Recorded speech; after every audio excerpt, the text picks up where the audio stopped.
सूरजपुर नाम का एक गांव था जहां मनीष अपनी पत्नी किरण के साथ रहता था।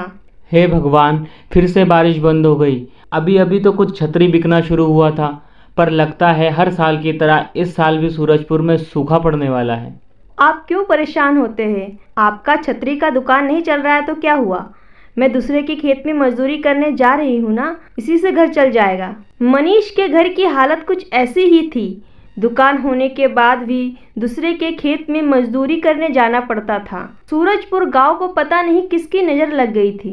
पिछले 20-25 साल से गांव में कभी बेमौसम बारिश तो कभी धूप। मौसम के इस बदलते मिजाज से गांव वाले काफ़ी परेशान थे। लोग बीमार पड़ रहे थे।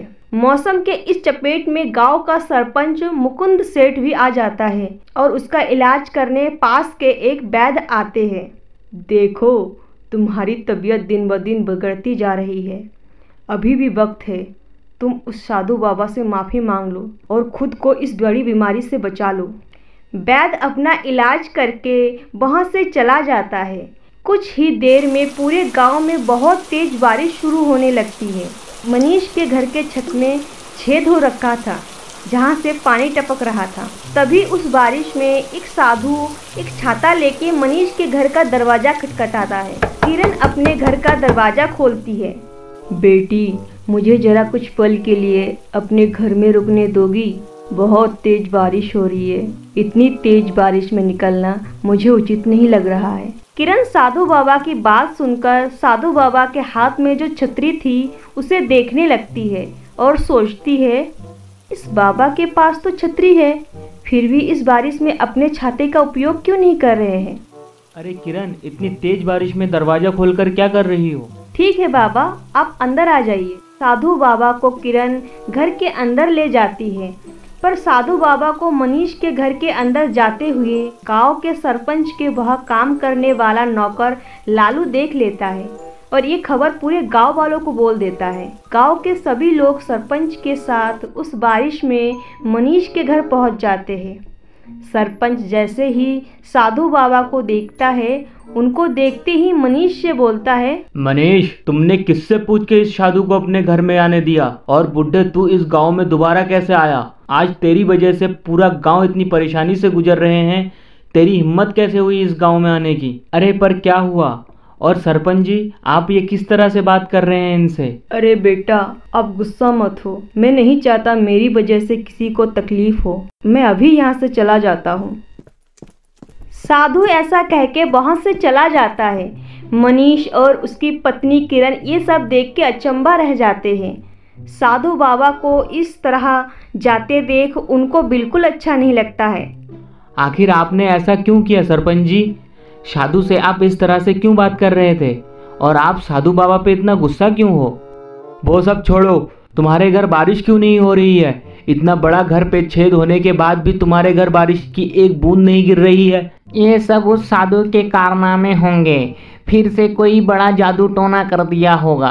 देखो मनीष, अगर तुम्हें इस गांव में रहना है तो इस साधु बाबा से दूर रहो, वरना अच्छा नहीं होगा तुम और तुम्हारे परिवार के लिए। ऐसा बोल के सरपंच और गांव के सभी लोग वहां से चले गए। सुबह होते ही मनीष अपनी दुकान पर चला गया। धूप की वजह से उसके छाते एक भी नहीं बिक रहे थे। मनीष अपनी दुकान पर था, तभी वह साधु बाबा फिर से मनीष की दुकान पर आया। मनीष साधु बाबा को देख के डर गया, क्योंकि सरपंच ने पहले ही धमकी दे रखी थी। अरे आप यहाँ, आपसे विनती है, आप यहाँ से चले जाइए। किसी ने देख लिया तो मेरे परिवार के लिए मुसीबत हो जाएगी। बेटा, मैं तुम्हें कुछ देने आया हूँ। ये लो ये छतरी। इस गांव में बहुत बड़ा संकट आने वाला है। जब भी संकट आएगा, यही छाता पूरे गांव को उस संकट से बचाएगा। पर आप कौन हैं और ये छाता मुझे क्यों दे रहे हैं? आपका इस गांव से क्या नाता है? साधु अपनी कहानी मनीष को बताने लगता है। आज से 25 साल पहले मैं जंगल में एकांत में तपस्या कर रहा था। तभी वह तुम्हारे गांव का सरपंच कुछ सरकारी लोगों को लेके आता है। ए बुढ़े, ये तपस्या कहीं और जाके करो। इस जमीन को मैंने खरीद लिया है और यहाँ जितने भी पेड़ हैं इसे काट के एक बड़ा सा मॉल बनेगा। तुम्हारे गांव के सरपंच ने मेरी एक भी नहीं सुनी। तुम ये सब क्यों कर रहे हो? इस तरह से अगर पेड़ काट दोगे तो आने वाले कुछ वर्षों में गांव के लोग बारिश को तरसेंगे। प्रकृति को हानि पहुंचाकर तुम्हें क्या मिलेगा?